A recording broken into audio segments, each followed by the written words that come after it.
Yan, good morning guys. Sa akin mga followers and viewers, good morning din po.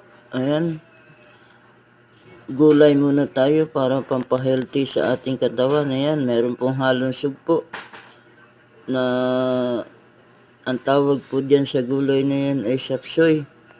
Ayan, nandyan yung cauliflower, sayote, ayan, may mais, cauliflower at saka beans. Ayan, kompleto po. Pang-healthy muna sa ating katawan. Paki-follow po ang aming Facebook. Mag-subscribe po kayo sa aming YouTube channel. Isang mapagpalang umaga po sa inyong lahat. Luzon, Visayas at Mindanao. Ayan. Ayan po ang ating kaulaman ngayong tanghali. Healthy gulay sapsoy. Ayan po. Good morning sa inyong lahat. Ayan, isinalin na po yung mais at saka yung cauliflower.